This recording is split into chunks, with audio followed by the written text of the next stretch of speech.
The stars were sharp as knives, cutting through the Montana sky like they wanted to bleed the night dry.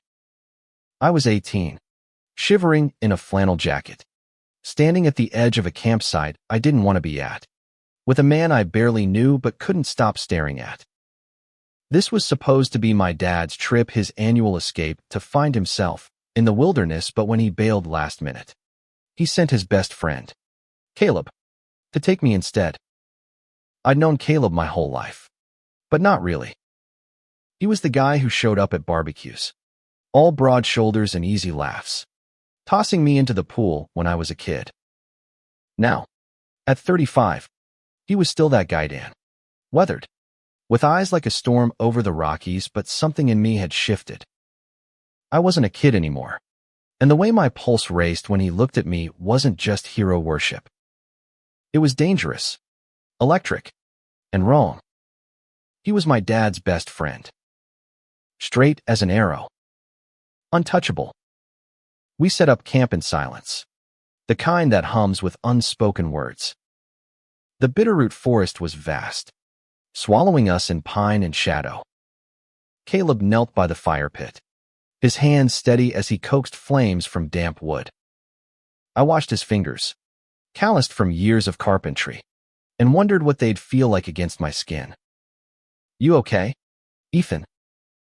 he asked, not looking up. His voice was low, like gravel smoothed by a river. I nodded, though he couldn't see, and muttered something about the cold. But it wasn't the cold making me tremble. That first night, we sat across the fire, eating baked beans from tin cans. He told stories about hiking the Appalachian Trail, about the time he and Dad got lost in Yellowstone. I listened, but I was caught in the way his lips moved, the way his hands gestured, alive and sure. "You're quiet tonight," he said, his gaze pinning me. "Something on your mind?" I wanted to tell him. God, I wanted to spill it all, how I'd known I was gay since I was 14, how I'd spent years hiding it from Dad, from everyone, how being here with him felt like standing on the edge of a cliff. But I just shrugged. Just tired. I lied. The tent was small, barely enough room for 2 sleeping bags. I lay there, inches from him, listening to his steady breathing. The wilderness outside was nothing compared to the chaos inside me. I wanted to reach out, to close the gap, but fear kept me pinned. What if he hated me? What if he told Dad? Sleep didn't come easy. Morning brought a hike to a hidden lake Caleb swore was worth the trek. The trail was steep, my boots slipping on loose rocks. Caleb stayed close, his hand brushing my arm when I stumbled. "Careful, kid," he said, but his voice was softer than it needed to be. At the lake, we sat on a flat rock, the water so clear it mirrored the sky. He pulled out a battered journal, sketching the landscape with quick, precise strokes. "You draw?" I asked, surprised. He grinned, sheepish. "Keeps me sane." I watched his hands again, imagining them sketching me instead. That afternoon, a storm rolled in, fast and brutal. We barely made it back to camp before the sky split open. Inside the tent, rain pounded the canvas like a drum. Caleb's shirt clung to his chest, his hair dripping. "You good?" he asked, his face close in the dim light. I nodded, but my heart was a riot. Our knees touched as we sat, and neither of us moved away. "Ethan," he said, his voice different now, heavier. "You don't have to hide from me." My breath caught. Did he know? How could he know? But his eyes held no judgment, only something I couldn't name, something that made the air between us crackle. We didn't sleep much that night either. The rain stopped, but the tension didn't. I lay there, staring at the tent's ceiling, wondering if I was losing my mind or if Caleb felt it too. Tomorrow, we'd hike deeper into the forest. Tomorrow, I'd have to decide whether to keep hiding or risk everything. The forest woke angry, all damp earth and restless wind. Caleb was already up, boiling coffee over the fire, his silhouette sharp against the gray dawn. I crawled out of the tent, my chest tight from last night's almost conversation. His words, "You don't have to hide from me," still burning in my ears. We packed light for the day's hike, Caleb leading the way through a maze of pines. His stride was sure, like he belonged here, while I felt like an intruder, my thoughts louder than the crunch of leaves underfoot. "You ever think about who you are out here?" he asked, glancing back. I froze, unsure if he meant the woods or something deeper.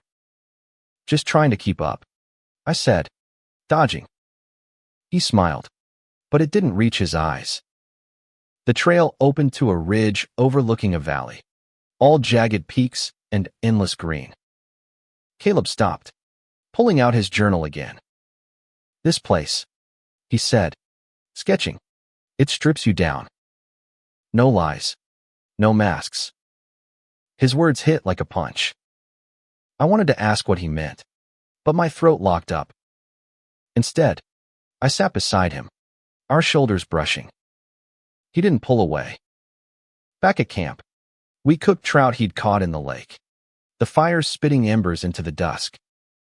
"You're not like your dad," Caleb said suddenly, his eyes on the flames. "He's loud, always filling the silence. You carry it." I didn't know what to say. No one had ever seen me like that, not even Dad. I wanted to tell Caleb everything, how I'd spent years pretending, how I was terrified of disappointing Dad, how being near him made me feel alive and afraid all at once. But the words stayed trapped. That night, a coyote howled, close enough to raise the hairs on my neck. Caleb stirred in his sleeping bag, his voice sleepy but warm. "They're just talking to the moon. Nothing to fear." I wanted to believe him, but fear was all I had, fear of what I felt, fear of what he'd think if he knew. "Caleb," I whispered, testing the dark.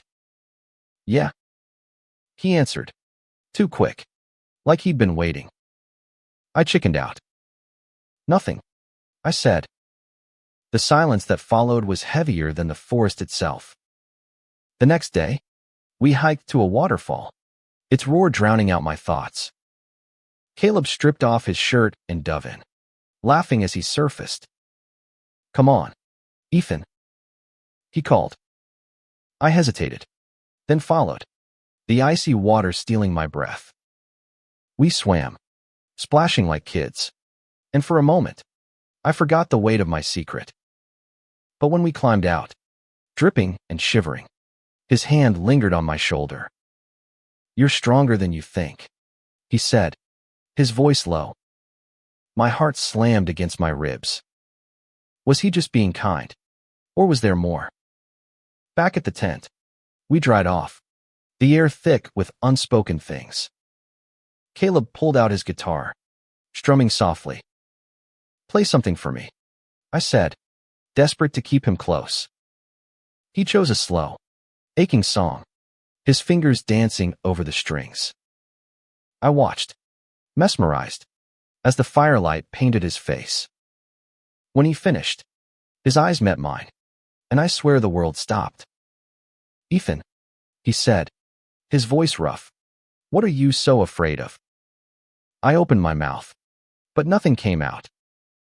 The truth was too big, too raw.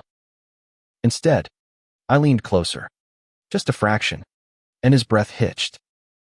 The tent felt smaller than ever. Dawn broke soft, the forest whispering secrets in the breeze. I woke to Caleb's quiet humming outside the tent, his silhouette moving against the sunrise. Last night's moment, our faces close. His question hanging in the air felt like a dream I couldn't shake. We hiked deeper that day, the trail narrowing, forcing us closer. Caleb's arm brushed mine, and I didn't pull away. Neither did he. "You ever feel like you're running from something?" he asked, his voice casual but heavy. I swallowed hard. "All the time," I admitted, my eyes on the ground. He didn't push, but his silence felt like an invitation. At a clearing, we stopped to rest. Caleb pulled out his journal, but instead of sketching the view, he drew me quick lines capturing my slouched posture, my wary eyes. You see a lot, I said, my voice barely above a whisper. He looked up, his gaze steady. I see you, Ethan. My stomach flipped. Did he mean it the way I hoped? Or was I reading too much into his kindness? Back at camp, tension coiled tighter. We built the fire higher, the crackle filling the gaps in our conversation. Caleb talked about his life, his divorce 5 years ago, how he'd thrown himself into work, how the woods were his escape. But it's lonely sometimes, he said, his eyes meeting mine. You ever feel that? I nodded, my throat tight. Lonely didn't begin to cover it. I'd spent years hiding who I was, terrified of losing Dad's approval, of losing everyone. But sitting here, with Caleb, I felt seen in a way that scared me more than the dark. That night, a storm hit again, fiercer than before. The tent shook, rain hammering like it wanted in. Caleb shifted closer, his sleeping bag pressed against mine. You okay? He asked, his voice cutting through the chaos. I wasn't. My heart was a war zone, torn between fear and want. Caleb, I said, my voice shaking, I need to tell you something. He turned, his face inches away, his eyes searching mine. I'm listening, he said. I froze. The words "I am gay, I'm in love with you" stuck in my throat. Instead, I reached out, my hand brushing his arm. He didn't flinch, didn't pull away. His fingers found mine, tentative, then firm. Ethan, he whispered, and the way he said my name broke something inside me. We didn't speak after that. We didn't need to. His hand stayed in mine, and the storm outside faded to nothing. Morning came too fast. Caleb was quiet, his jaw tight as he packed up. We should talk, he said finally, his voice low. My stomach dropped. Had I ruined everything? But his eyes were soft, conflicted. Not here, he said. Not yet. We hiked back in silence, the weight of last night pressing down. I didn't know what it meant, his hand in mine, his hesitation now. All I knew was I couldn't go back to hiding. Not after this. The forest felt different now, like it was holding its breath. Caleb's hand in mine last night had changed everything, but his silence this morning was a wall I couldn't climb. We broke camp early, the air heavy with unspoken questions. The trail led to a high meadow, wildflowers bleeding color into the green. Caleb stopped, his pack hitting the ground with a thud. Ethan, he said, his voice rough, we need to talk about last night. My heart stuttered. I braced for rejection, for him to say it was a mistake. Instead, he stepped closer, his eyes searching mine. I don't know what this is, he said, but it's not nothing. My breath caught. Was he saying what I thought? We sat in the meadow, the world falling away. Caleb admitted he'd been questioning things for years: his marriage, his feelings, the life he'd built. I never let myself think about it, he said, his voice low. Not until you. My chest ached. I told him my truth, how I'd known I was gay but hid it, how being near him felt like waking up. He listened, his face unreadable, then reached for my hand again. This scares the hell out of me, he said, but his grip was steady. Back at camp, the air was different, lighter, but fragile. We cooked dinner, our movements careful, like we were learning each other all over again. Caleb's laugh was softer now, his glances longer. When he played his guitar, the notes felt like they were for me. I leaned against him, my shoulder against his, And he didn't pull away. It was small, but it was everything. That night, we didn't sleep apart. The tent was our world, the outside fading to a hum. Caleb's hand found mine again, then my face, his thumb brushing my cheek. "We can't tell anyone," he whispered, his voice thick with fear and want. I nodded, knowing the cost, Dad. Our families, the world we'd go back to.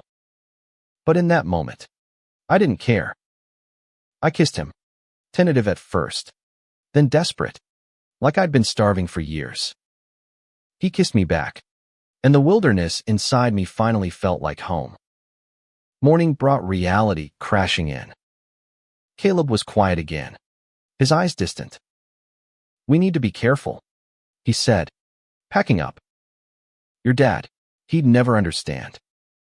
I nodded, but my heart sank. Was this all we'd ever have? Stolen moments in a tent? The hike back felt longer, the silence heavier. I wanted to fight for this, for us, but I didn't know how. All I knew was I couldn't lose him, not now, not ever. The forest was closing in, or maybe it was just my heart. Caleb and I moved through the day like we were walking on glass.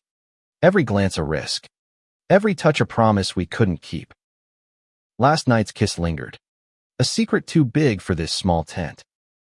We hiked to a cliff's edge, the view stealing my breath, mountains rolling out like a painting. Caleb stood close, his shoulder against mine. "I've never felt like this," he said, almost to himself. "Not with anyone." My chest tightened. I wanted to ask what it meant for us, but fear stopped me. Instead, I said, "Me neither." He looked at me, his eyes raw, and for a moment, I thought he'd kiss me again. But he turned away, staring at the horizon. Back at camp, we tried to act normal, but normal was gone. Every brush of his hand, every shared laugh, felt like a rebellion. We talked late into the night, about everything: his dreams of leaving carpentry, my plans for college, the lives we wanted but didn't know how to reach. "I want you in mine," he said suddenly, his voice breaking. I froze, afraid to hope. "Caleb," I started, but he shook his head. "Not yet," he said. "I need time." The next day, we found a hidden grove, sunlight filtering through the trees like stained glass. Caleb sketched it, his hands steady but his eyes restless. "What happens when we leave?" I asked, my voice small. He didn't answer right away, just kept drawing. Finally, he said, "I don't know, Ethan. But I don't want to lose this." His words were a lifeline, but they weren't enough. I needed more than stolen moments. That night, the tent was our sanctuary again. Caleb pulled me close, his arms strong, his breath warm against my neck. "I'm scared," he admitted, his voice barely audible. "So am I," I whispered back. We didn't kiss, just held each other, the world outside irrelevant. But dawn brought the same questions, the same fears. Caleb's silence grew heavier, and I wondered if he was pulling away. On the hike back, a branch snapped underfoot, loud as a gunshot. Caleb stopped, his hand grabbing mine. "We'll figure this out," he said, his voice fierce. But his eyes were uncertain, and I knew the real wilderness wasn't the forest, it was the world waiting for us back home. I squeezed his hand, praying we were strong enough to face it. The forest felt like it was watching us, every rustle a judgment. Caleb's hand in mine on the trail was a quiet defiance, but his silence screamed louder. We were running out of time tomorrow. We'd leave this place, and I didn't know what we'd take with us. We spent the day exploring a river, its current fast and cold. Caleb taught me to skip stones, his laugh breaking the tension. "You're terrible at this," he teased, his hand steadying mine. For a moment, we were just two people, not a secret. But when we sat to eat, His mood shifted. "Your dad called," he said, his voice flat. "He's picking us up tomorrow." My stomach dropped. Reality was coming, and it didn't care about us. That afternoon, we found a cave, its mouth dark and inviting. Inside, Caleb lit a small lantern, the light dancing on the walls. "This is what I love about the wild," he said. "It doesn't judge." I wanted to tell him I loved him, that I didn't care who judged us, but the words wouldn't come. Instead, I kissed him, hard and desperate, and he kissed me back, his hands pulling me close. The cave held us, safe for now. Back at camp, the fire burned low. Caleb played his guitar, the notes heavy with longing. "I don't know how to do this," he said, his voice cracking. "I'm too old for you, Ethan." "And your dad," he trailed off. But I knew. Dad would never accept this. I reached for his hand.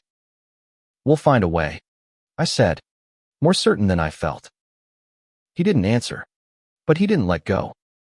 That night, the tent was our last refuge.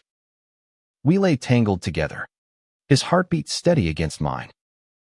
"I don't want to lose you," he whispered, his voice raw.